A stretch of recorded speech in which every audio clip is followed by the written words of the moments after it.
Okay, those are some vintage World War II photos from Ukraine. Those last two characters, Stepan Bandera and Roman Shukovich, both Nazi collaborators. If you'd like to see their monuments, go to the People's Park up there, Heroes Park up in Ellenville, where there are monuments of both Nazi collaborators. I'm Randy Critical. This is Randy Critical Live on the Fly here on 99.5 FM in New York City, WBAI, also on the Progressive Radio Network. We have a special show today.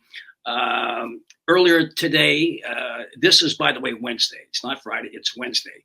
And earlier today, Biden announced that Germany will be sending Leopard 2 tanks and the U.S. will be sending Abrams tanks to Ukraine in escalation of this war. And I think that'll be the predominant subject that we'll be talking about today with our guest, Ray McGovern. Ray McGovern has been on the show many times, and I know he knows a lot about this subject. And today, it's such a special show. I've invited my dear friend to be co-host, and that is Joe Lauria. Can we bring Joe Lauria in? Joe Lauria is the editor-in-chief of Consortium News. Welcome back to the show, Joe. Thank you, Randy. Good to see you. Yeah. I saw you the other day in D.C. Can you give us a little, for those at this station that don't know about Consortium News, which is a very small percentage, give us a little backdrop of Consortium News. Yeah, it was started by Robert Parry in 1995, which is ancient history when it comes to the internet. We're in our 28th year. Bob Parry was a premier investigative reporter in the United States, a real investigative reporter. He spent months on stories for the Associated Press. He's best known for breaking stories on Iran-Contra, including revealing the name of Oliver North and his role in that scandal, which I think is one of the worst, if not the worst in U.S. history. People died in Nicaragua because of that, kept the war going when Congress had cut off the funds.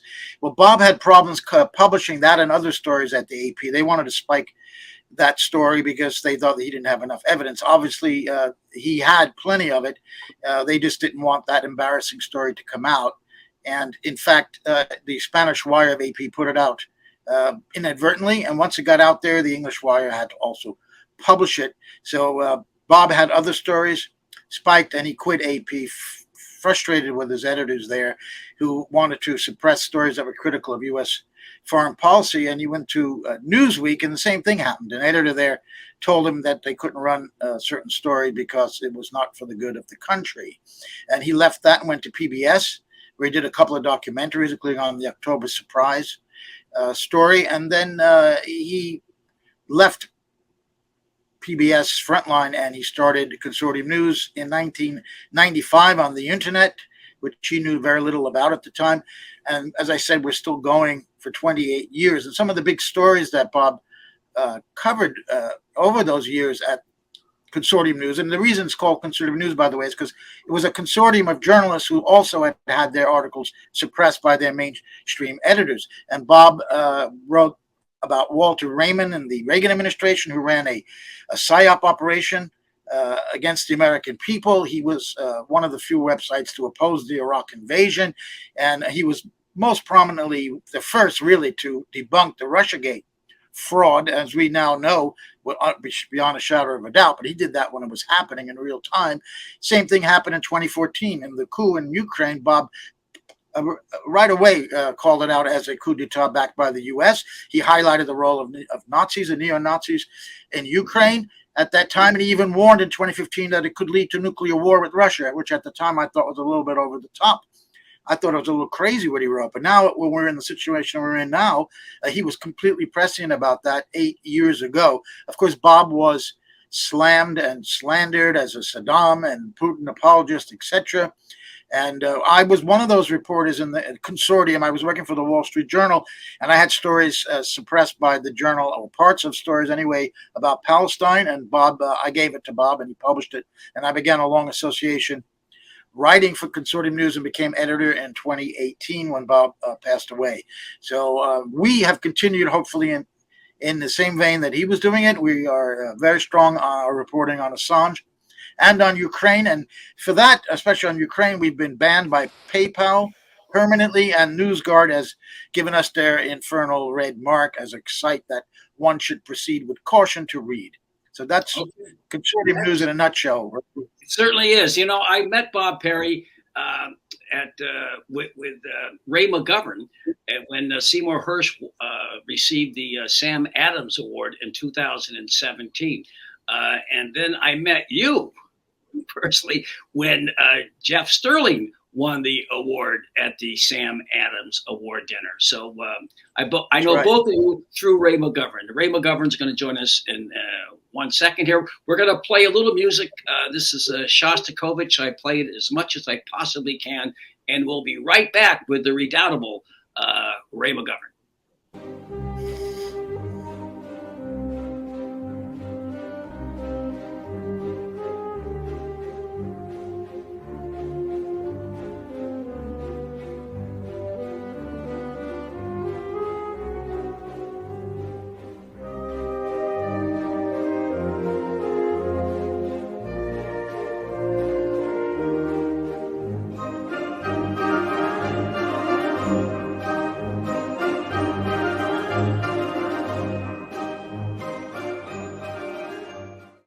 Okay, we are back. I'm Randy Credico. This is Randy Credico Live on the Fly. Here with my special co-host, Joe Lauria of Consortium News. I guess it can be pronounced both ways. And our special guest, Ray McGovern. Ray, welcome back. You saw the 15, 16 photos at the outset. I only did that today because I think that the war in Ukraine, the U.S., what I call proxy war in Ukraine, I think you may too, is really getting to the point of no return. Your thoughts, Ray? Well, it certainly looks ominous. I like to think that there will still be some sane heads in play here, but I don't know who they are. You know, we used to say that, there was an adult in the room. His name was Bill Burns. Not only did he have adult, beautiful white wavy hair, but he'd been around for 4 decades, and he was Deputy Secretary of State. So maybe he would inject some common sense.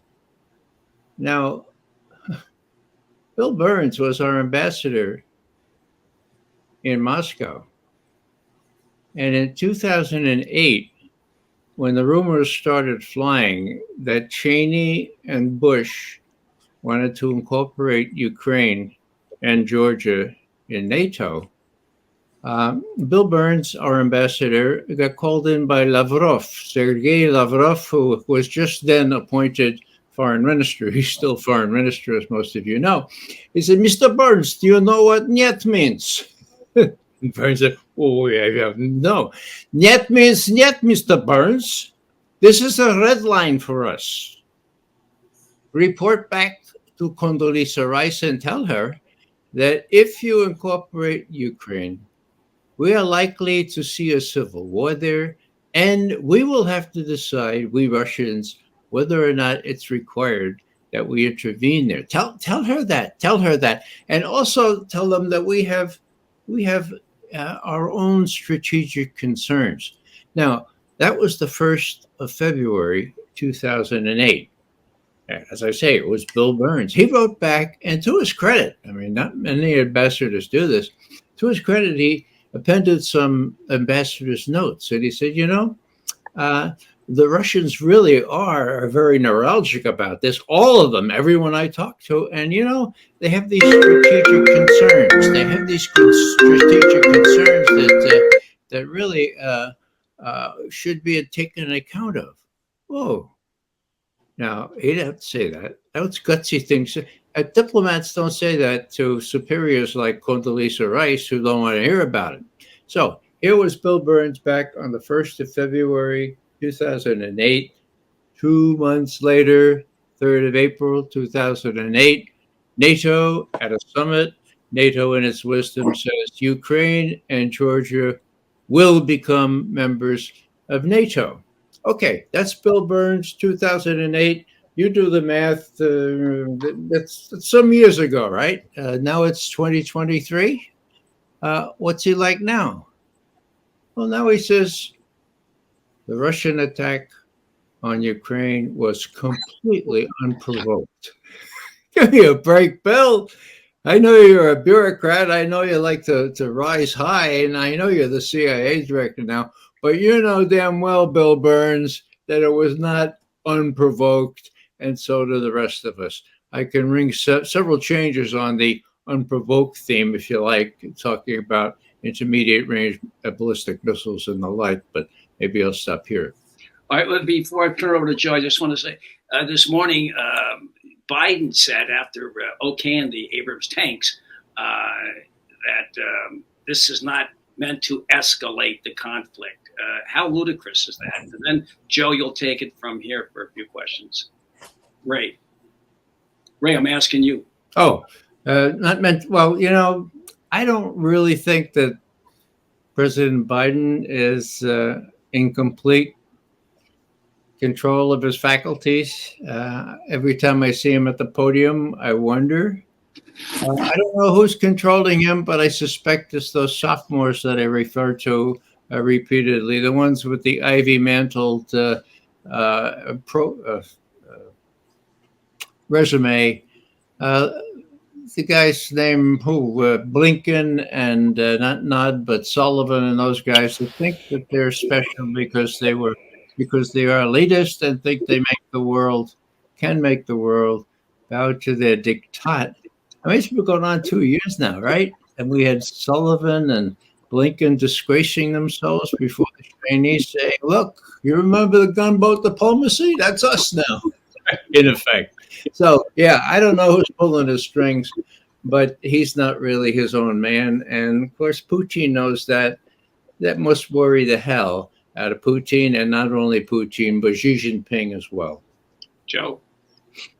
Ray, I guess it's not surprising that the American public largely has bought the line that this is an unprovoked invasion by Russia of Ukraine, when you consider that no one reads about the fact that this war actually began in 2014 with the U.S.-backed coup, and then that coup government launched a war against the eastern provinces of Ukraine that were largely Russian-speaking, that opposed that coup d'etat.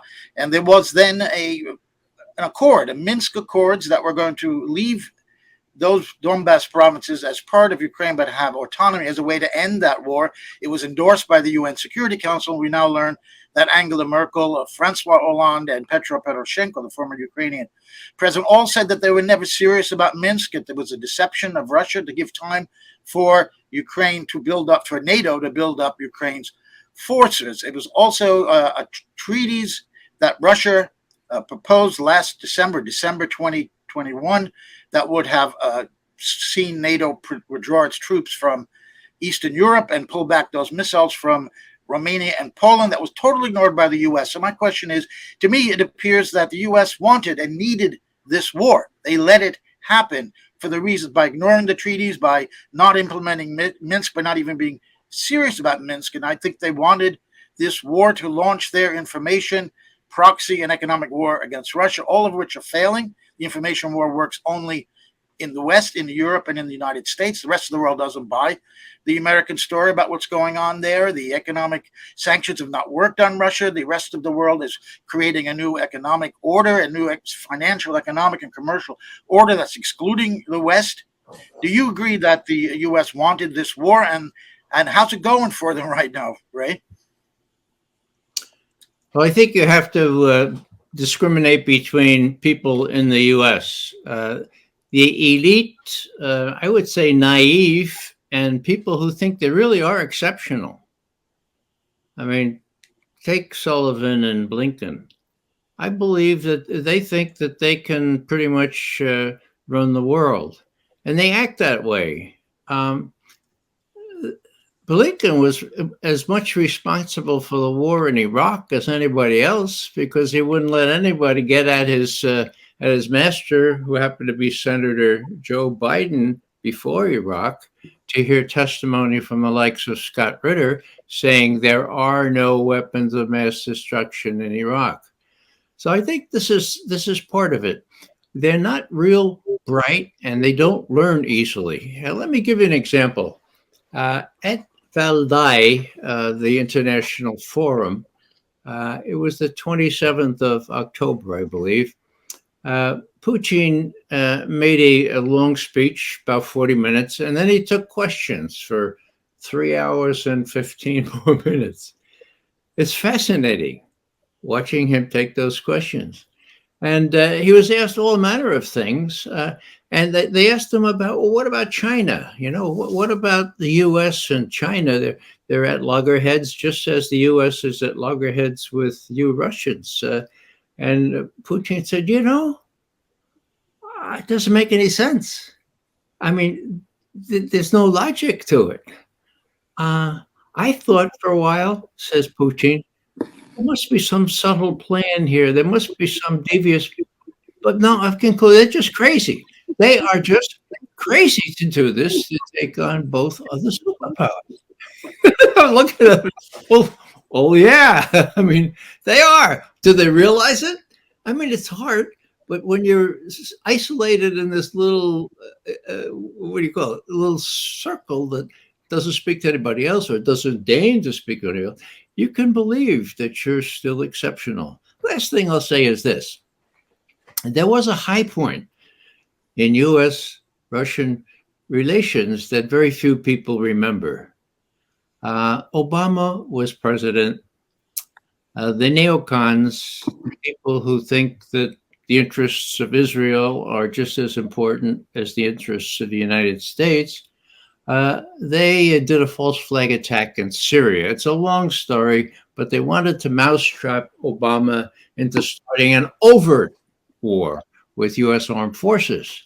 They were already doing covert war, okay? So what happened? Well, Obama didn't want to start a war.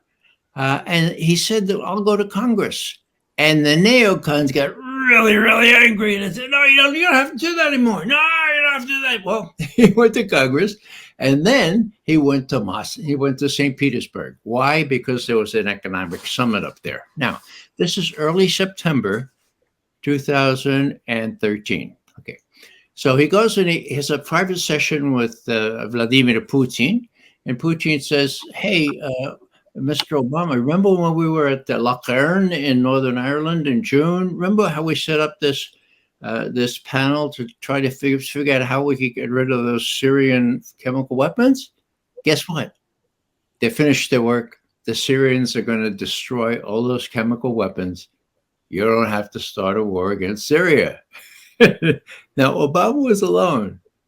Kerry, the Secretary of State, wasn't with him. And Obama said, really? And Putin said, you didn't know about this? And Obama said, yeah, I know. He said, look, watch the Syrian foreign minister tomorrow. He's going to get up and announce this. And sure enough, the foreign minister gets up and says, we have agreed to have all our chemical weapons destroyed under UN supervision on a U.S. ship if they'll let us use it, especially outfitted for destruction of chemical weapons. Wow. Now, what happened? On the 12th of September, Putin had an op-ed in the New York Times. New York Times, right? And he waxes eloquent about the growing trust, his word. Growing trust, mind you, look at it now. The growing trust between not only our nations, but between our leaders personally, me and President Obama. And then he says in the last paragraph, which I'm told he drafted himself. He says, the only thing that I disagree with President Obama is what he said in a speech last week. He said that the U.S. is the exceptional country of the world. I don't believe that there are exceptional countries. I think there are good and bad ones. There are people close to democracy, people away from it. But I think when God looks down at all the nations of the world, God looks down with them and finds them all equal. Whoa, okay? So Putin is waxing eloquent about this new trust, and it was genuine. And then he says, but I have to add, if this exceptionalism stuff continues, that's the real problem. That's the sticky wicket. So that was the 12th of September, 2013. The neocons were up in arms. My God, they were so angry. They weren't going to get their war. Uh, Let me tell you a little vignette, a real incident. I don't think I've told you this show yet, but this happened at the top of the CNN building in Washington. Now it's pretty ornate up there. I don't get there very often. I don't get there anymore at all. But when I was up there, I was having a little BBC interview there on one of their studios. And I came out and I opened the door. This was about the 12th of September 2013, and I knocked over this little guy, and I looked at, oh my God, it's Paul Wolfowitz. And so I said, oh, I'm sorry. He said, what's it on? And it was then that I said, thank you, Jesus, for teaching me nonviolence. God, it was Paul Wolfowitz. Yeah, this little guy right before. Anyhow, long story short, it looked like a wake. It looked like a funeral. It looked like somebody's mother had been just run over by a Mack truck. All these neocons were huddled around with they didn't have their fancy ties anymore. They were black ties, all right? They lost their war. The boob tube was waxing eloquent about how bad Obama was, how chicken he was, and Wolfowitz and who's the other guy? Oh, Lieberman. Go off into a separate studio and they do their interview. First thing Lieberman says is, I don't know why this Obama says you have to go to Congress first to do what we need to do against Syria. So I got a little upset, and so I went into this incredibly fancy bank of elevators that separated the call where I was and where they were doing the interview, and I waited for them to come out. And sure enough, here comes Wolfowitz, and here comes Lieberman. And now you have to know the ethos in Washington. If you look good, and I look much better than I usually do, and they think you might be somebody important, you have to be careful. So, Joe, Paul, how are you? Ray McGovern. Yeah. From Hey, Joe, look, I have Article 1 of the Constitution here for you. You say Congress shouldn't have to be able to make, well, I just underlined that. Oh, Paul, don't go. No, Paul, I want to talk to you. Paul slipped this away, see? And then this beautiful 6'3" redhead woman appears on the scene. And she looks at what's going on and she says, oh, Paul. Oh, Joe, I'm so sorry. I said, well, I'm sorry, too. Well, these clucks get in here. I don't even know. Senator for 24 years and doesn't know the Constitution of the United States. So I haven't been. Anyhow, I say that all because that's how they felt.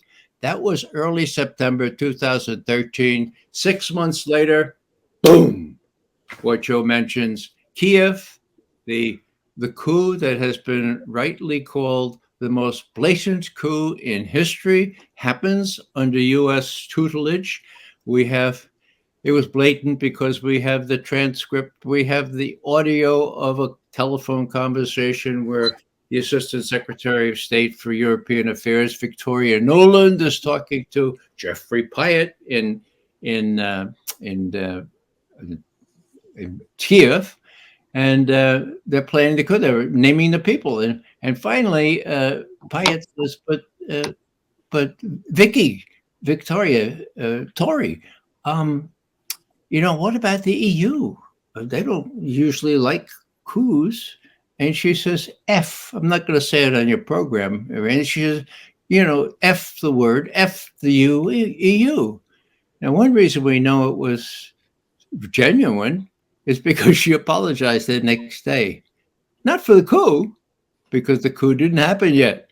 She apologized for using the F word with respect to the EU.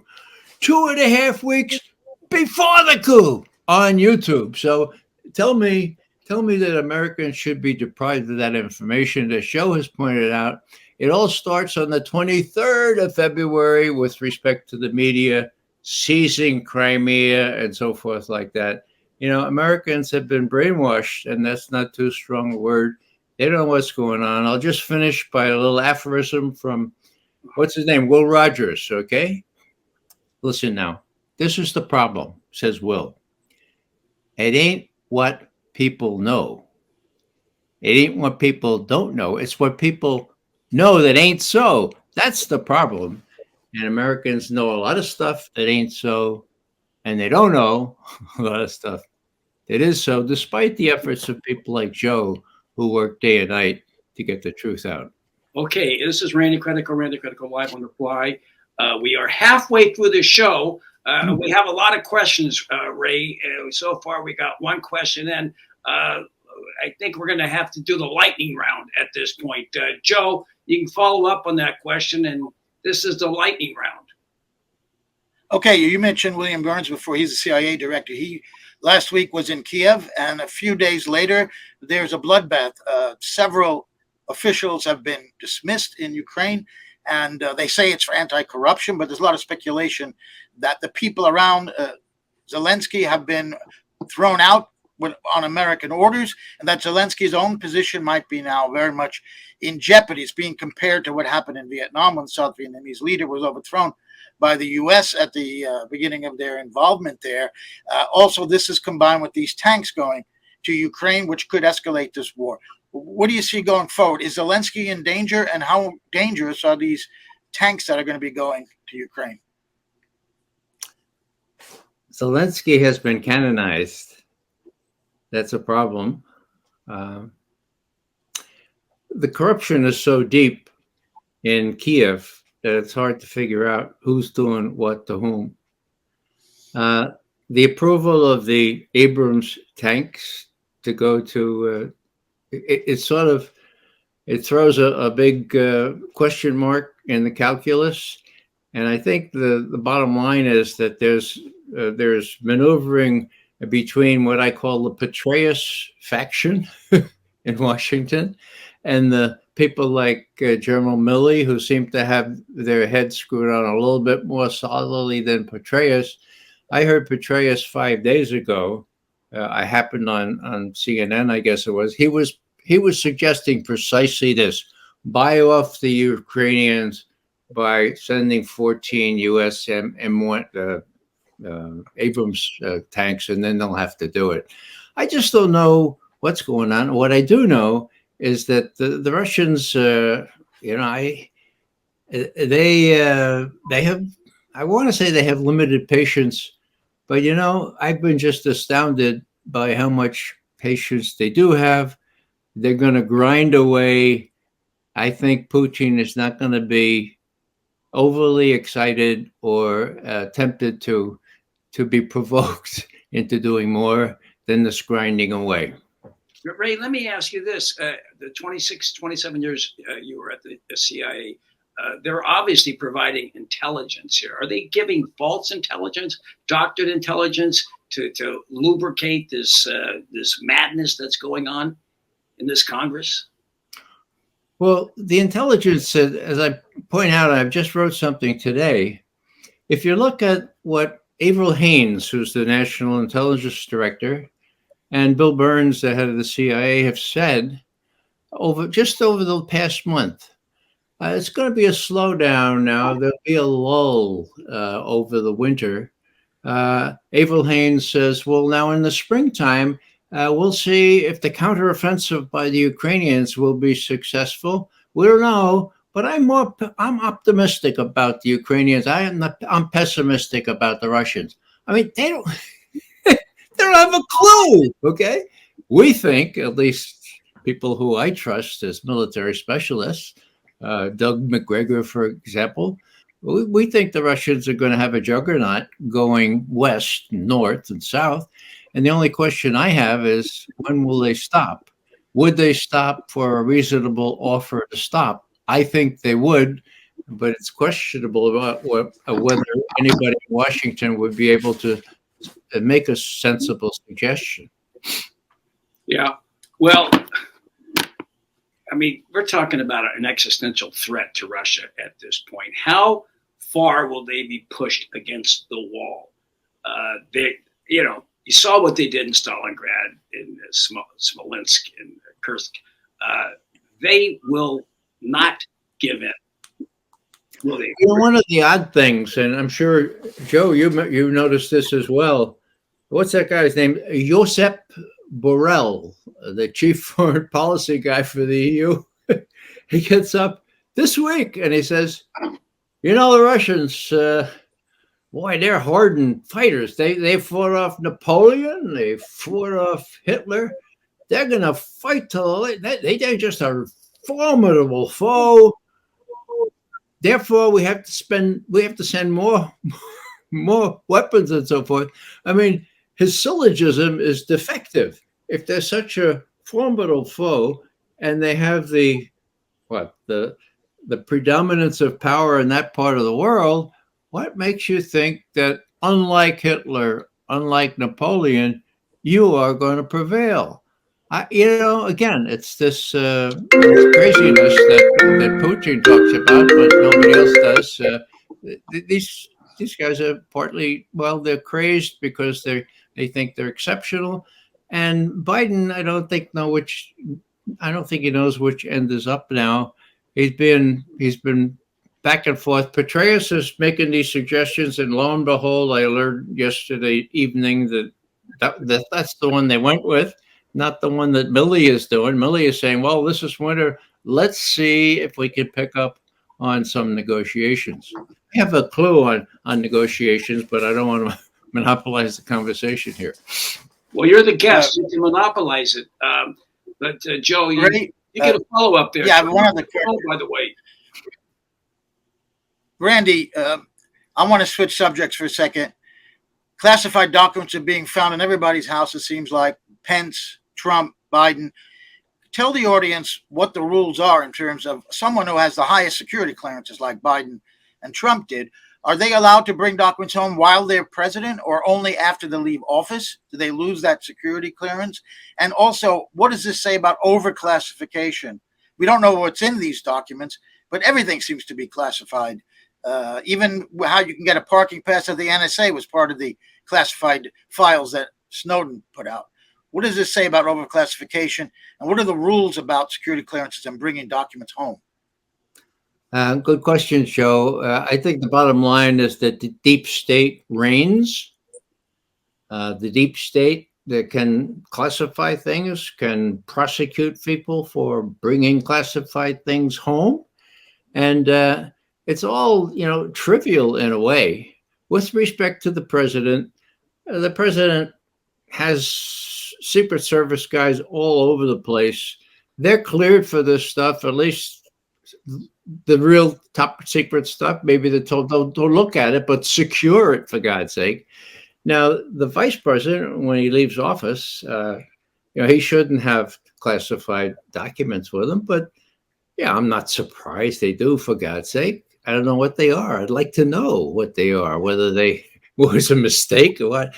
But I see a game being played here. I'm not real good at that domestic politics, but they're going after each other. I mean, Pence now, my God, maybe it's all a big distraction from what, it just, I'm sorry. I can't figure it out. Yeah. Well, wait a second. Speaking of these classified documents, here he's prosecuting somebody who's not an American citizen who published classified documents and video. And he's got classified documents himself. He's taken it out of his office, so have others. Isn't there a big double standard there? Oh, you're talking. Julian Assange has got classified documents, and so does Biden. Biden's got classified documents sitting around that I don't know if it's illegal or what, but certainly there's a double standard here. No, I don't see it as a double standard. I think classifications are designed and implemented to protect sensitive national security information. Okay. Now, take the video collateral murder. Is that sensitive security information that will reveal sources and methods? No, it's just embarrassing. It's awful. It shows how we brutalize our own soldiers to laugh as people get run over and as little kids get shot and as Iraqi citizens get mowed down. So that wasn't classified, as a matter of fact, okay? It And so was. revealing those kinds of things are a public, a matter of conscience, in my view, and people should be protected for that, if especially if they're members of the media, for God's sake, members of the press. So what's happening to Julian Assange is very clear. What the intent is to make an example of Julian, so no one would ever dare try to do what Julian did, because they'll be hunted down, whether they're in Antarctica or in Norway or in Australia or Canada, wherever. We're going to get you because we're the United States, and we're going to put you away forever. That's the lesson here. Right. Now, I have a little wrinkle on that I like to stress for American people. The people have been so brainwashed on this. You say Julian Assange, they say, oh, isn't he the guy that raped those Swedish? I mean, Or a traitor. They call him a traitor. well, yeah, but I want to focus on how they got Julian, okay? He released these documents. He's riding high. He has this wonderful press conference in London. He's got awards coming up the kazoo, right? So he goes to Sweden to make a speech. Then they get him, okay? How did they get him? Well, Niels Melzer, who is the UN rapporteur for torture, has it down by the book. And when I say by the book, he's read the books in the police stations in Sweden. Let me explain.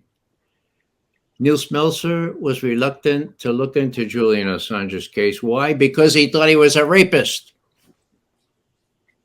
Pretty effective. Huh? It took him 2 or 3 years to say, all right, I'll interview him. He found out that Julian was being mentally tortured. Okay. And he looked into it a little bit more, and he said, I want to go to Sweden to see what it was, what stratagem they used to get him into detention so they would have him. Okay. And he said, they didn't know that I speak fluent Swedish, right? My family is partly Swedish. And so I had access to all these things. They didn't know that I could read them. I read them. And here's the story, okay? Julian has has intercourse with these 2 women, right? There's the book, right? He has intercourse, and one of them says, oh, wait a second. I think that my condom broke, or the condom, and I'm a little concerned he might have AIDS. So let's see if he'll get tested for AIDS. So Julian says, look, I just got tested for AIDS recently. I'm fine. Don't worry about it. So they go to the police, and all they want to do is one simple question. Can we force Julian Assange to get tested for AIDS? And the police turn that into a rape. Now, who is advising those police to do that? Well, the Swedish have an intelligence service that has very friendly liaison contacts all over the world, including in our own country in Washington. They wanted to get Julian a typical arrow in the quiver of when you want to blacken someone and actually get him arrested is call him a rapist. You defame him, you eviscerate his effectiveness, and if you look around and ask Americans about Julian Assange, to this day, they think he's a rapist. So this is how they got him originally, and I think that story has not been told adequately enough. Niels Melzer and I were telling that story on a Zoom thing about 1.5 years ago. He's got it in his book now, and everyone should read that. Randy? There it is. I read it. And they should read Stefano Marizzi's new book. That's out there. And Joe, you Consortium News has been covering the Assange case for a long period of time, and you know it inside and out like I do. But there must be something you might want to ask Ray about this before I do. I had a question about another topic, but Ray, I will ask you about Assange. You can't be very optimistic about his fate, can you? We just learned, for example, the Prime Minister of Australia, who said in Parliament at the end of November that he has raised Assange with the American officials. You've just learned through a FOIA that a member of Parliament in Australia put through that the U.S. has not written to any U.S. official. Sorry, Australia has not written to any U.S. officials about Assange for 6 months. There's no documentation whatsoever. So if his own country isn't really working overnight to get him back, what are your hopes that Britain, who in my view want him as badly as the Americans do? I don't think, at least on this issue, that they're a poodle of the United States. They have their own reasons to get Assange. What hopes do you have that he might avoid coming here to Alexandria, Virginia, where I am, to be standing trial? Well, one has to have hope, even in the blackest circumstances. My sense of wonderment is at Julian's ability to sustain himself with the help of his wife and 2 little boys. I just wish that your efforts, Joe and Randy and others, could have more exposure so the Americans could really realize the stakes here.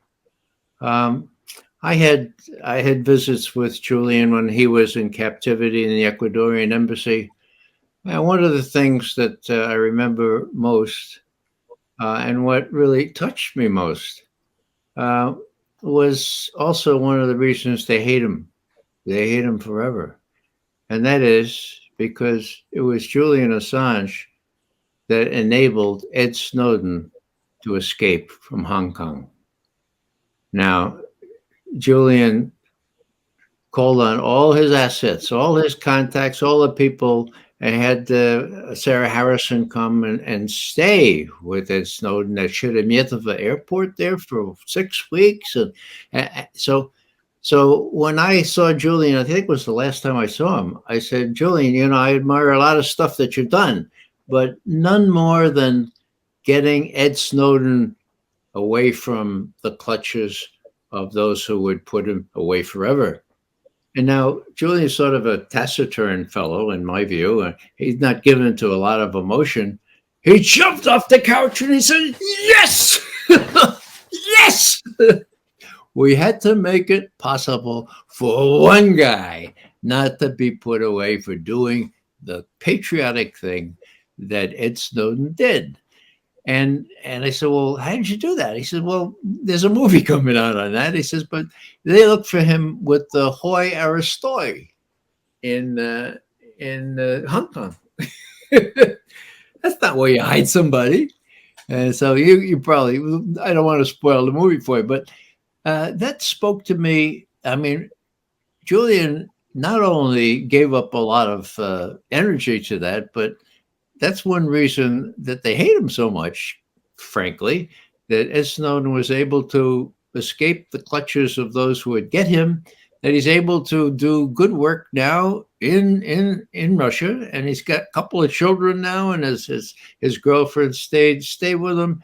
It was a nice story, and it was all facilitated, like so many other good things, by Julian Assange, because he had the guts, the smarts, and the contacts to do it. Ray, let me just jump in, and Joe, you can change the subject here on that. We talked about this before. It's really the CIA. I don't, maybe it's the CIA and NSA, but I think it's the CIA is not letting him. That's what it looks like to me, because no matter what we do, it's not changing what's happening for Julian. He's been there for 4 years this April 19th, 4 years in that dungeon. And they don't want him out. And I think the CIA is calling the shots. It's not Merrick Garland. Merrick Garland is not, going to buck the CIA. Well, that's it. I mean, it's the CIA, it's the NSA as well. It's the FBI. It's, when we talk about the deep state, I have some liberal friends who roll their eyes. Oh, Ray, the deep state. Well, it's big, and it involves itself in elections and it gets people elected, and it tries to prevent people from getting elected. Anyhow, it's there. So CIA, of course, but NSA, I mean, the damage done, Snowden, the secrets he revealed, the things that he allowed us to say about Russian hacking, for example, because of the materials, the slides he brought out to Hong Kong, and that Bill Binney was able to explain what they meant. I mean, this was very, very damaging to NSA. Of course, nothing ever happens to them because the oversight committees are really overlook committees rather than oversight committees. And the proof is in the pudding. Who's that fellow? Grassley from Iowa? Yeah, I think he's 150. No, he's not years old. I think it's 89 or so. Yeah, he's older than I. But what I'm saying is this: that when one of those fancy lawyers for the FBI falsified FISA applications, right? And didn't spend a day or a night in jail because his wife was pregnant. And, Grassley wrote a, what do you call it, a tweet, okay? And you know what he said? In this tweet, you can get it. He says, isn't it just like the Department of Just Us? Not justice, but this is Bill Binney's favorite phrase. The Department of Just Us. The lawyer lies. He doesn't spend a night in jail. Welcome to the Department of Just Us. Now, what's wrong with that picture? What's wrong with that picture is that Grassley's supposed to be overseeing these guys, and instead he's making the kind of, this is the way it is with Department of Just Us. So I don't know what's going to happen, but it's really the oversight that the Frank Church Committee and others try to set up. Worked for a couple of years, but secrecy is the key. If you can do things in secret, then you can do lots of stuff that really is a detriment to our republic. And Ben Franklin's question, the answer to that question about the republic, if you can keep it, I think it's in the balance now. I'm wondering if we can keep it. All right, we got 8 minutes left. Joe, I want you and Ray get this last 8 minutes together, and I'm just going to listen. All right, the two of you, Joe. Oh, that's great. I need 8 minutes. Ray, you mentioned the Church Committee. Well, it created the FISA Court and the oversight committees in the Congress. And both of them are jokes. I mean, the FISA Court is a rubber stamp, and the oversight committees, they're not doing their job. And we saw that with the torture report, what happened there. So is there a need for a new Church Committee? A real one, not the one that the GOP House seems to have cooked up here, although I want to get your opinion about that. They seem to be making this too partisan, where this is a bipartisan issue about the deep state, if I could use the term. And one of the things I think they might look into, however, is the role of CIA, FBI, and others in Russiagate. And that's our old favorite topic. You wrote many articles for us at Consortium News on that. Is it ever going to die? That's my second part of this question. Is it ever going to die? We have a new study now finally saying that those Facebook ads by the Russian Internet Agency was a complete joke. We knew that at the time.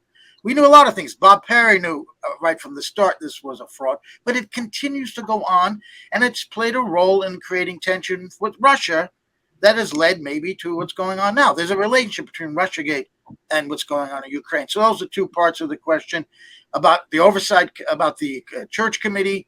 Do we need a new one? And is the GOP doing that? And about Russiagate, where we stand with that. And it still seems to have life, doesn't it? Yeah. Well, Joe, I think you're quite right in pointing out that Russiagate has been consequential.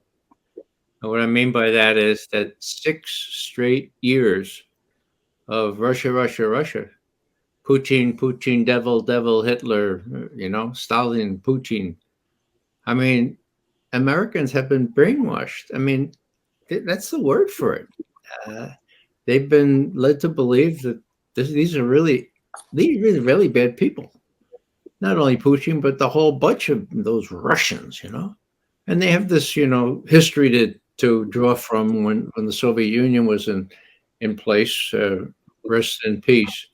So that's really setting the stage now for what I fear most, and that is we have a supple, a very impressionable populace that can be led by the nose to think that, well, we have to send not only tanks, but people who are in our volunteer army to help the Poles and what else in Ukraine and the Ukraine. So so it's consequential. When people ask me why I was so fixated on Russiagate and getting the truth out, I said to one reporter, I said, because the Russians have nuclear weapons. That's why.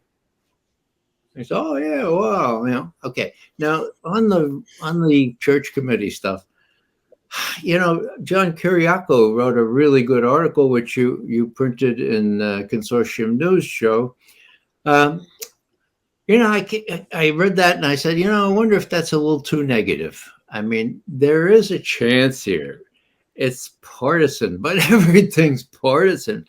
If the truth can get out through partisanship, even this guy from from Ohio who never, the lawyer who never took the bar exam, I don't know what to think, but I wouldn't close off the possibility that more truth will come out, even if it's partly due to this rabid partisanship that still exists. Sometimes the truth can be squeezed out of that. From Missouri on that, I just don't know how that could work, but hope springs eternal in the human breast, and I still have one. Is the special counsel that was appointed to look into the origins of Russiagate, is his work done? He failed to get conviction, even indictments against people. He failed to, so far, to do anything. I wonder about the judges in that and what happened in those cases, because it seemed like he had strong evidence that people had lied, at least to the FBI. Yeah. Well, that's just it. Durham, he bowed to what the CIA didn't want him to do way back 15 years ago when he had the goods on these guys that were going with loaded pistols to the heads of detainees, and they told him stop it. Yeah. Obama told him to stop it.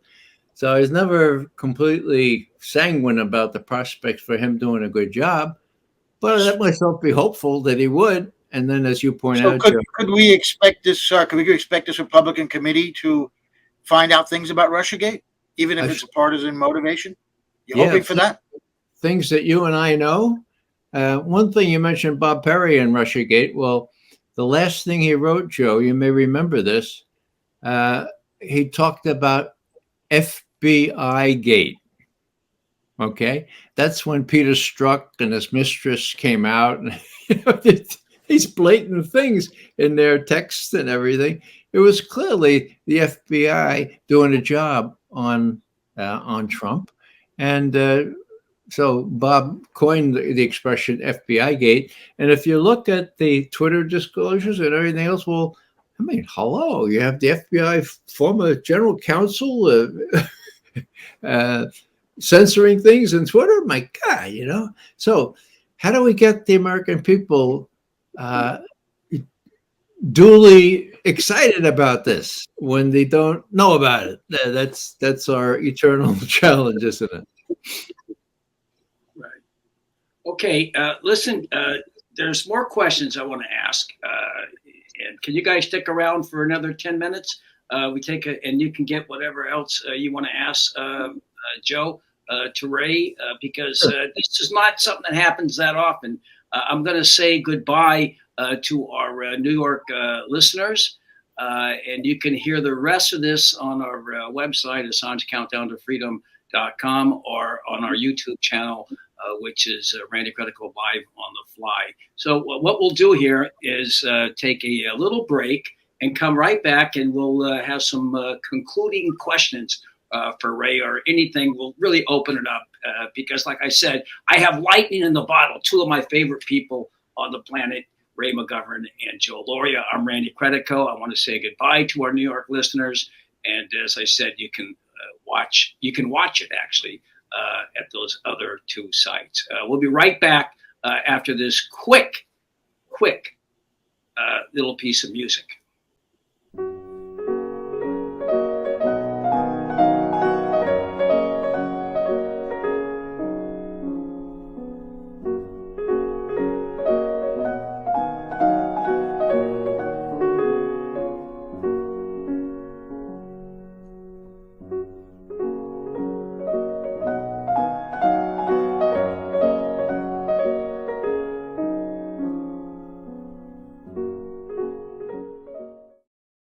Okay, that's Anton Dvorak, Humoresque. I'm Randy Credico, here on WBAI 99.5 FM in New York City, also on the Progressive Radio Network, heard every Monday at 10 a.m. I'm speaking with editor-in-chief of Consortium News. What is it? Is it Consortium or is it Consortium News? How do I pronounce it? I'm not getting into that controversy. All right. All right. So, Joe Lauria. I say consortium. All right. So, listen, you can say whatever the fuck you want at this point because we're not. Oh, we can start swearing now. We're off the air. I forgot. Yeah, we can start swearing. Okay. It's on YouTube and it's on our website. So, let loose, guys. We're speaking with Joe Lauria and Ray McGovern, 27 years with the CIA. Ray, I asked you this the last time, and I'm going to ask you again to clarify. Can you tell me anything since its birth in 1948, what the CIA has done to improve the lot of the human race abroad or at home? Okay, last time you asked me that question, Randy, you didn't listen to the answer. So can you be quiet for a minute? Well, this is a new audience. Okay. In 1970, I was picked to be the head of the Soviet Foreign Policy Branch at CIA.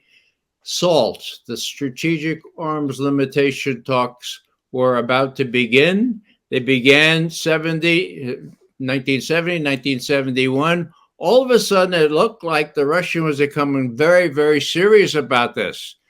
Kissinger asked us, do the Russians really want this? And we said, yes. Why? Well, they don't want to spend themselves into oblivion, and they're deathly afraid that the Chinese will steal a march with you, cultivating relations with the United States and beat them out of competition. That's why Kissinger said, oh, so you think when I went to Beijing and Nixon was to Beijing in January that this helped? I know it helped, says I. The Russians came to terms on the quadripartite agreement on Berlin, for God's sake. That was years in the making. All of a sudden, they caved. Now, I was privileged to be in Moscow in May of 1972 when the cornerstone of strategic stability was negotiated and signed. It was called the START Treaty. It was called the ABM Treaty, the Anti-Ballistic Missile Treaty, which precluded either side from having the kind of defenses that they would think that they could do a first strike on the other side and escape immediately retaliation that could not be severe retaliation. So what happened there? Well, Kissinger says to us, he says, now, will the Russians cheat? And we say, don't know, probably. How soon can you find out if they cheat? So we go back to the people who run the satellites and all the technical people, and they say, about 10 days. Looking back, Mr. Kissinger, about 10 days. Are you sure? We're as sure as we can be, yes. Okay, so here's trust but verify, okay? Doverai no proverai. It wasn't Nixon here. It wasn't Reagan later. Well, that's of course, but Nixon, trust but verify. What happened? Did the Soviets cheat? Yeah, they tried. They built this great big radar in a place called Krasnoyarsk in the wilds of Siberia, prohibited by the treaty. We took photos of it. We showed it to the Russians, and Ronald Reagan said, you go, talk to the Russians, tell them we caught them, tell them to tear it down. Tear it down, okay? So this is Reagan now. This is after the treaty was concluded. What happened? We talked to them. 6 years it took. Gorbachev came in and he said, all right, okay, it's an ABM radar. We'll tear it down. And they tore it down. So what am I saying here? I'm saying that not only the analysts, but the very highly technical people working for a government for a lot less they could make on the outside, running these satellites making the photos so sharp that we could interpret them and find things like this big radar. Uh, that was a contribution that enabled this treaty that lasted for 30 years until Bush Jr. got out of it to give a relative stability to the world. Okay. And that was a major contribution. So, yeah, that was done with the money the U.S. taxpayers pay to analysts and to technical people. I hold no brief for overthrowing governments. We were not allowed to know about these things. What we knew about these things would come from the New York Times. There were turnstiles. Did you know that there were turnstiles separating each floor at CIA headquarters, the analysts from the operators? We were not allowed to go where the operators are working, and they couldn't come to the analysts. Now, that sounds really strange, and it had its downsides, but it was a hell of a lot better than having the analysts cheering for department for operations that were half-cocked operations that or wars that employed things like drones. So yeah, it was a different agency back then. Now it's been thoroughly corrupted. It should be abolished. We I don't. think so. I We mean, don't. I really do think it should be abolished. I mean, defund the CIA. I don't think the American public is aware of the kind of damage. And I know you were in there, and my uncle was in there. He was in Buenos Aires. He took a different view than you. He thought they were too soft on communism, and so he quit the CIA in '61. I mean, there are people like yourself. There are people like William Binney in the NSA, Thomas Drake, who thought they could work within the system to change it. It was. Did you think that all that time that it was possible? You're one of the good guys in that organization, that you could possibly change it, or you just, you know. Well, the real question is whether we could do our work in a conscionable way, and we could. I could do that on Russia until Bobby Gates and Bill Casey came in and said, no, no, no, the Russians will never give up power. The Communist Party of the Soviet Union will always stay in power, blah, blah, blah, okay? Until that happened, we were able to tell the president without fear or favor what we saw the Russians doing, wherever it was, in Africa or Latin America or wherever. So it was good duty, and that's how it was sold to us. We would be sitting in possession of all this information. It was our job to make some sense out of it. On Vietnam, for example. Now, I was in a lonely position. I was the Soviet analyst for Vietnam, okay? My job was to figure out what the Soviets' stake was in Vietnam, and what would they do? Well, I found out very quickly from history that the Russians had sold the North Vietnamese down the river at the Geneva Conference in 1954, and that they had zero influence on Ho Chi Minh and the North Vietnamese leadership. So when Averell Harriman was saying throughout Washington that what we need to do is have the Russians use their influence in Hanoi to bring about a negotiation, help us out. They'll pull our chestnuts out of the fire because they have influence in Hanoi. Here's McGovern saying, no, time out. They ain't got no influence. I couldn't get a hearing, but they let me publish on the outside. There used to be a journal called Problems of Communism. And I published this story in that. And a lot of people read that, although it was sort of like not very effective in terms of influencing policy, because these bright people then, as now, knew what the truth, knew what we could do. We could influence the Russians to influence the North Vietnamese. It was a lot of balderdash, and a lot of people got killed because people put false hopes in that proposition by Governor Ambassador Averell Harriman, just because he was, well, what my Irish grandmother would call a muckety muck, or a member of the the upper crust. She said, Raymond, do you know what the upper crust is? And I said, yeah. And she said, oh, no, sit down and I'll tell you. She says, the upper crust is a bunch of crumbs held together by a lot of dough. That's what the upper. All right, Joe. Joe, it's your turn. I learned that to be the case.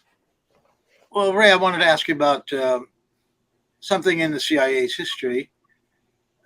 That's regarding, and I heard you being interviewed by Scott Horton at antiwar.com, and he asked you about the JFK assassination. I bring it up because it's in the news again. There was some files declassified in which a memo which discusses whether Oswald had ever been employed by the agency. And this memo says that they didn't have any evidence of that, but it just opened up the whole question about whether he had any links to the CIA. In that program, I think you mentioned that you believe there was agency involvement in Kennedy's assassination. We're still 40,000 pages still being classified by the CIA, even though they were supposed to have been released 5 years ago by law. Trump wimped out and didn't do it, probably because Pompeo sat on him. So I wanted to ask you about that, and then also if you have any other memories of when you gave advice to the White House, intelligence rather, and that was ignored, and it turned out to be a disaster. Beyond this Harriman story. Well, the image of Pompeo sitting on Trump, so the show. But before I forget, let me show you the cover of this book here. It's JFK and the Unspeakable. It's, in my view, the very finest book on the Kennedy assassination. It concludes that the deep state did do him in, and it adduces all manner of evidence showing why James Douglas, the author here, says that. Let me talk about something that I knew at first hand. I was one of the folks. You're younger, Joe, but when I was a senior in college, this fellow named Kennedy became elected president. And he said, look, he said, if you have something to offer, ask what you might do for your country and not be so interested in what your country's going to do for you. Now, today, I suppose that sounds a little bit corny. I have to tell you, it wasn't corny then. It was a new era. It was a youth. It was a vibrancy. It was a bunch of young people like me going down to Washington to see if we could do that, right? Okay. Now, I was recruited to be an analyst at the CIA, and what they sold me was that I would be at a desk with all this information. I had to make some sense out of it, and I could talk directly to the president, didn't have to talk to the Defense Department or get approval from them or the State Department. That turned out to be the case. It was a great job. But before that, okay, when I was in training, and I was in training with Sam Adams, all kinds of big luminaries. We were the Junior Officer Trainee Corps, okay? And we were taken off-site and we worked down, well, anyhow, John Kennedy was killed while we were in training. Before he was killed, we were subjected to a lecture by one of the old operations people. I remember it distinctly. He got up there and he reamed out the sitting president. Again, President Kennedy was still alive. And he talked about Cuba. He said he's a traitor and he's soft on communism. And I thought to myself, hey, Ray, well, all 23 years of me, right? I said, this seems odd. This fellow's working for the CIA. It's working for the president. And it's very odd. Stuck in my craw. I don't know who it was. I think it may have been E. Howard Hunt having a little bit too much beer. Okay. So that was the feeling. I mean, the Bay of Pigs was a big, big disaster. And it was Allen Dulles' and Bissell's fault, not John Kennedy. John Kennedy told him, look, this sounds like a cockamamie operation. You can go ahead with it. Eisenhower approved it, but listen, are you listening? I'm not going to commit any U.S. armed forces to this. If you get bogged down, no airplanes, no nothing. Okay, so you got that? Okay. Guess what? You know what happened, right? When Allen Dulles, head of the CIA, died, there were coffee-stained notes on his desk about what John Kennedy would have to do when push came to shove. If we get bogged down on the beaches in Cuba, Kennedy will not be able to resist giving us the necessary help. Now, Kennedy knew all that. I mean, he could tell. He couldn't even fire Allen Dulles for about 4 or 5 months, but then he did. And last thing I'll say here is, oh, so Dulles went back to his law firm, huh? Oh, he was looking for a job? No. What was he? He became the head of the Warren Commission, looking into the slaying of JFK. Who picked the witnesses? Allen Dulles. Who ran the whole shebang? Allen Dulles. And when people like me, naive people, or even people less naive, said, well, wait a second, this doesn't parse. We think maybe the CIA had something to do with the assassination. Why? How come Allen Dulles is now? Guess what? The response was, ha, conspiracy theorists. You guys are conspiracy theorists. And guess what? LBJ, Warren, they didn't give a rat's patootie.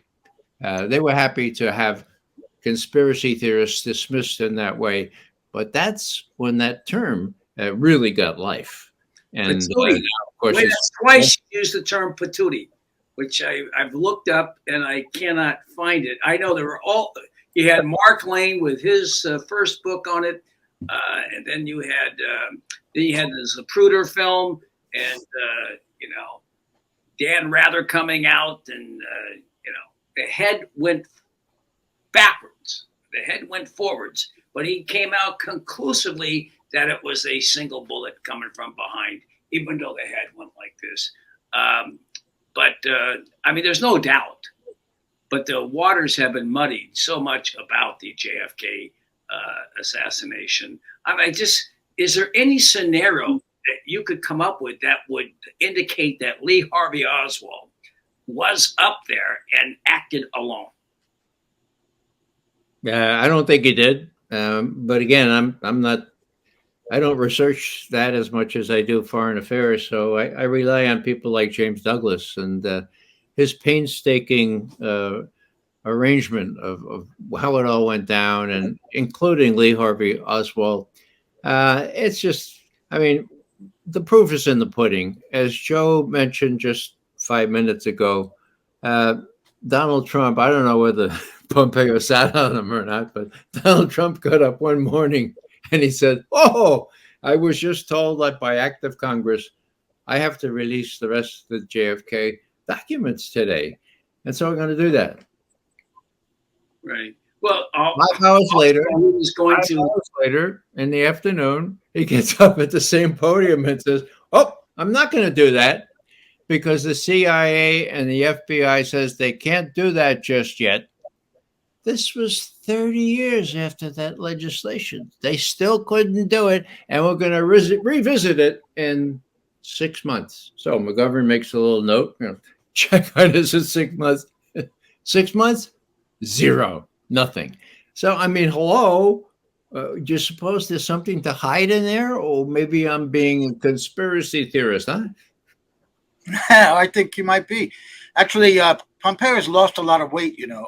So maybe if he tried to sit on Trump now, it may not work.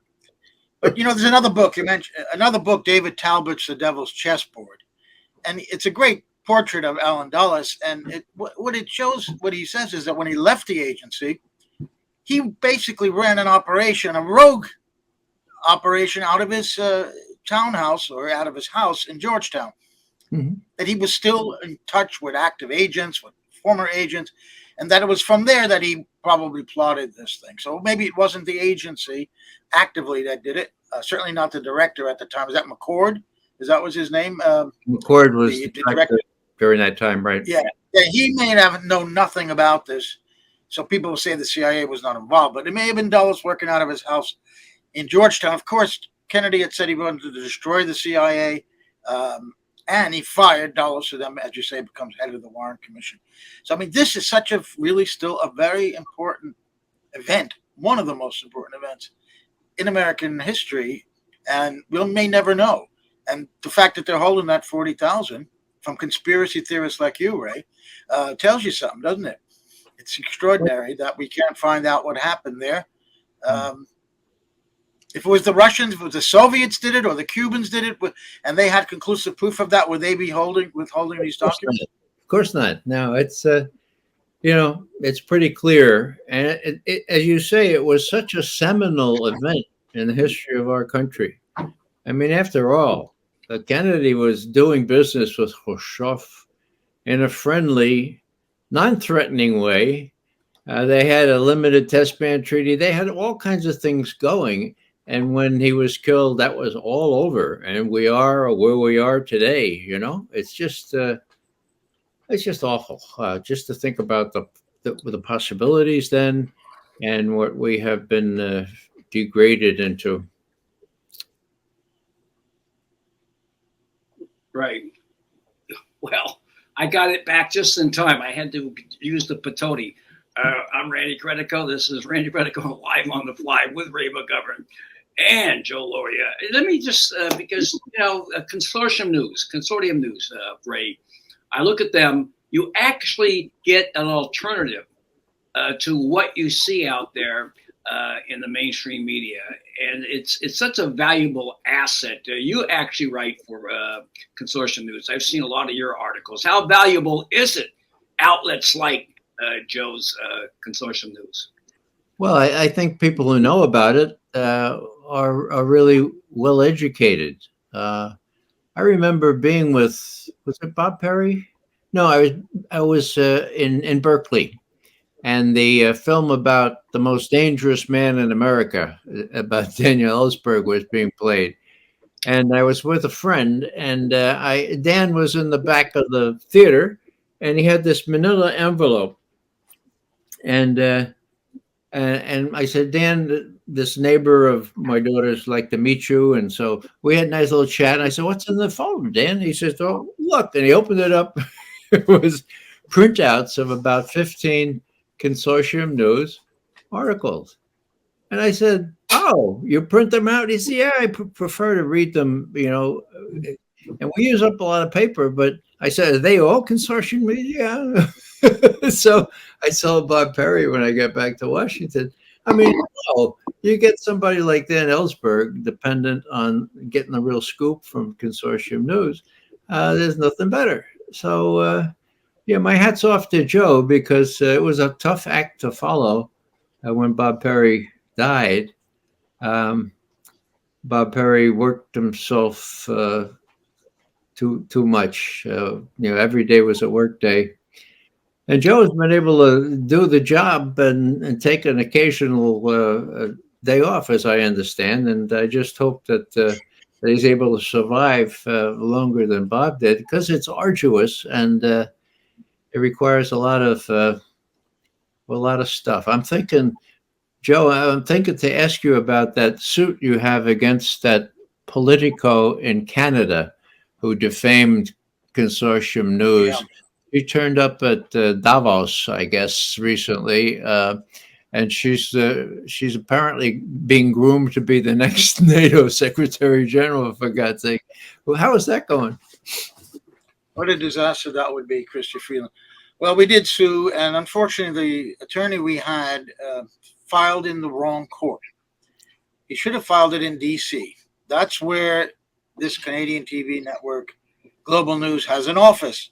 Now, Global News reported in print and on their television show that Consortium News was in the forefront of a cyber attack against Canadian politicians led by Russia. And they were quoting from a communication security establishment document that had been given to them, they say, through a FOIA. And the CSE is the NSA of Canada. So they named us, Consortium News, as being involved with Russia in attacking Canadian politicians. And all went back to an article Bob Perry published by an author that said that Chrystia Freeland's grandfather was a editor of a Nazi newspaper in occupied Poland. Which he was. She denied this, right? Yeah. Terrible. And she was asked about it when the piece came out in Consortium News, and she denied it. Next day, the day after, Globe and Mail in Canada says he was the editor of the Nazi newspaper. She'd written about it herself. Her family, an uncle, I think, had written a paper for a university somewhere in Saskatchewan or something, saying that this was the case. So, but she continued to say that Russia was behind this. This was disinformation. So that story went away, and suddenly it came back again in the global news 3 years later. Why? Well, there was an election going on, and she was running to maintain her seat, her Toronto district, her seat in the Canadian Parliament. And maybe she feared this story would resurface again. We don't know, but it oddly showed up again that we were attacking her essentially. And we were being used by Russia to attack her. So it was blatantly defamation. There was no question about that, and they know it because I wrote a long piece showing how the news anchor there said that the Russians made it look like a real newspaper, Consortium News. I said, yeah, it's a real newspaper. Started by a former AP correspondent, and on our board is Ray McGovern. It was Ray McGovern and also Mike Gravel, Senator Mike Gravel, who was a very good friend of Pierre Trudeau, the father of the current prime minister. I put a picture of Mike and Pierre Trudeau together on a ski holiday in Colorado in the article. So it was clear they defamed us. But this lawyer of ours put it in the Eastern District of Virginia, and they won on a jurisdictional battle because they had no office in Virginia. It's absolutely scandalous that they got away with this. But them's the law. The law is it doesn't matter where the victim is.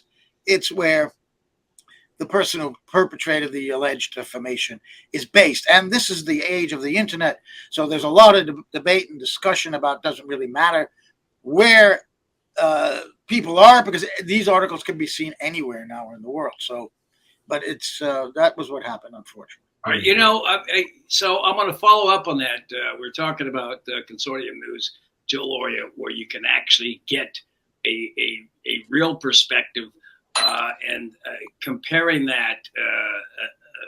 And I hate to bring it up, but it was brought up the other day. I was on a show with Max Blumenthal and Aaron Mate. The drift towards the mainstream media narrative on subjects like the Ukraine affair, and that's in Democracy Now! Ray, what has happened to Democracy Now! In your perspective? Well, I was on Democracy Now! In October, and and it was about Ukraine, and I was on with a fellow named Matt Duss, young fellow who said I think he was an advisor to Bernie Sanders or something like that. Anyhow, and when Amy started out with me, she knows the history here. I was saying that there was no evidence about the Russian hacking. And so for a period of about 6 years, I was not on Amy's show. So I sang a song. I said, Amy, you have to go back to the early real why the Russians went into Ukraine and then figure out why they're so hated. So I sang a song from South Pacific. Yeah. You've got to be taught to hate and fear. You've got to be taught from year to year. It's got to be put in your dear little ear. You've got to be taught, carefully taught. So the whole thing, that sounded a lot like Robert Goulet. I apologize for the town, but for 6 years, we were taught to hate the Russians because, what could be worse than giving us Donald Trump? I'm showing my own prejudices now, but so many Americans blame the Russians on giving us Donald Trump.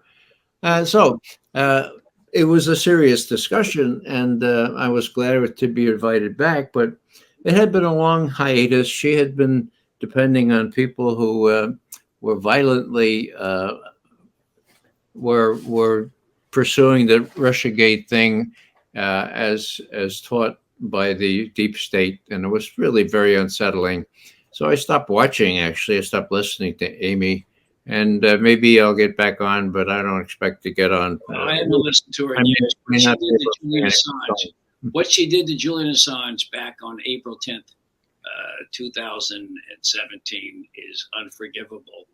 She and Alan Nairn and Juan Gonzalez ambushed them, and at a critical time, right after Vault 7 came out, they should have been talking about Vault 7 and what the implications were, rather than talking about the Russiagate narrative, which is what they did, and it was very disappointing. And like I said, they owe an apology to Julian and his family for pulling that off. All three of those individuals owe an apology, and I stand by that. And unless you have some burning desire, this is basically it. We're going to close.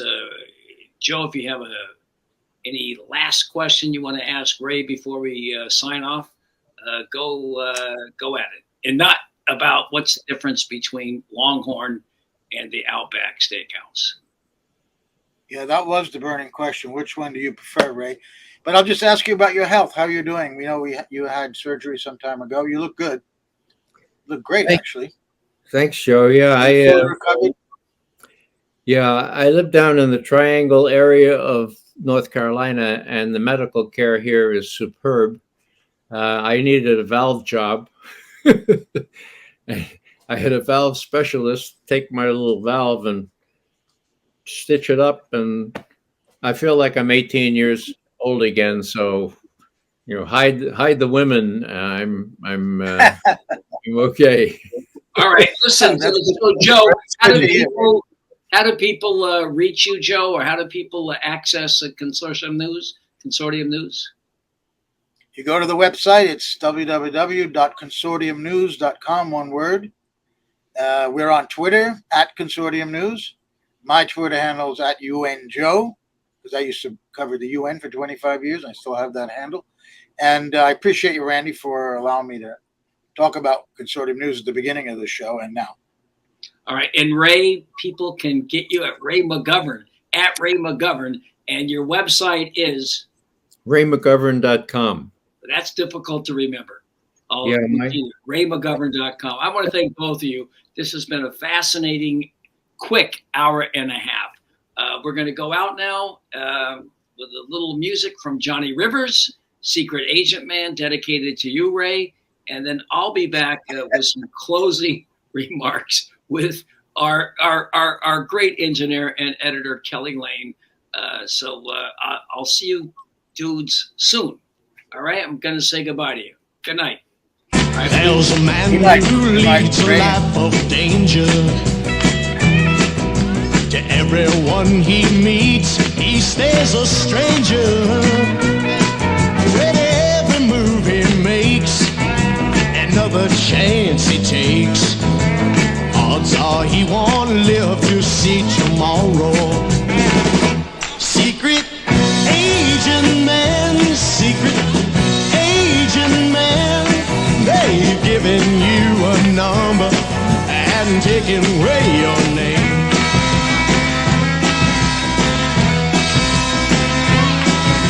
Beware of pretty faces that you find.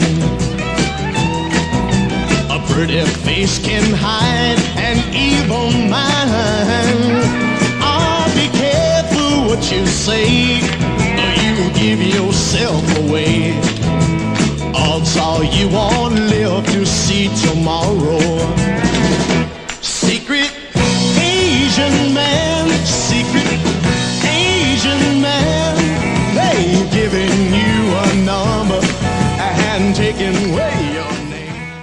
Okay, that was Johnny Rivers' Secret Agent Man.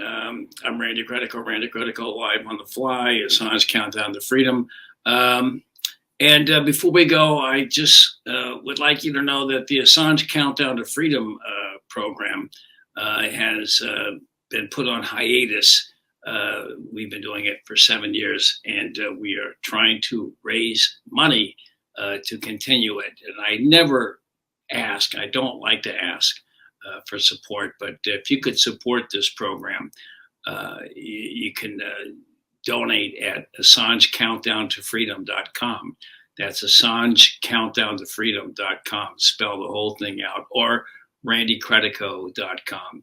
So I want to thank everybody who's been involved in this program over the last 6-7 years. There's a lot of people involved, and I want to thank especially Kelly Lane, who's been the engineer and editor for the past 3 years. That's it. Please support it, and we hope to be back in action as soon as possible so we can continue to provide the kind of programming you just saw. I'm Randy Credico for Randy Credico Live on the Fly, Assange Countdown to Freedom. We're going to go out with Leonard Cohen here. This is the Partisan. See you. When they poured across the border, I was cautioned to surrender. This I could not do. I took my gun and vanished.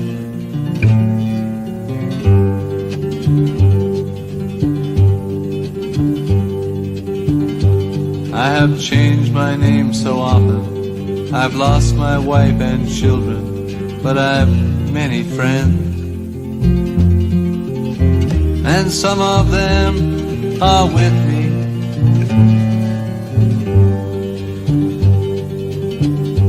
An old woman gave us shelter, kept us hidden in the garret. Then the soldiers came. She died without a whisper.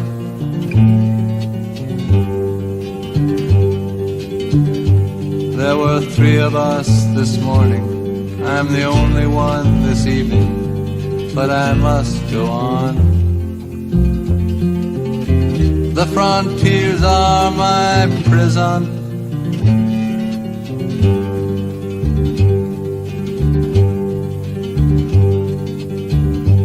Oh, the wind is blowing. Through the graves the wind is blowing. Freedom soon will come.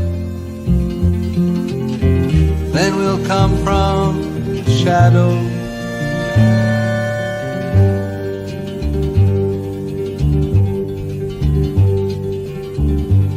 Les Allemands étaient chez moi, ils me disent resigne-toi, mais je n'ai pas peur. J'ai repris mon âme.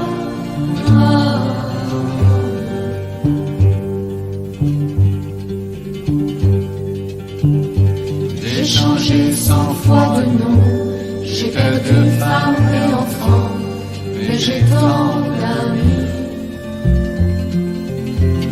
J'ai la France entière.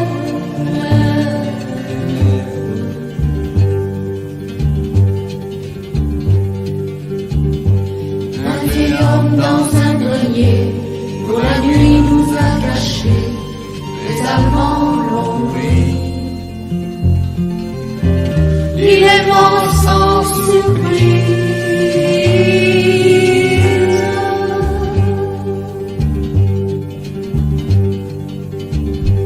Oh, the wind is blowing. Through the graves the wind is blowing. Freedom soon will come. Then we'll come from the shadow.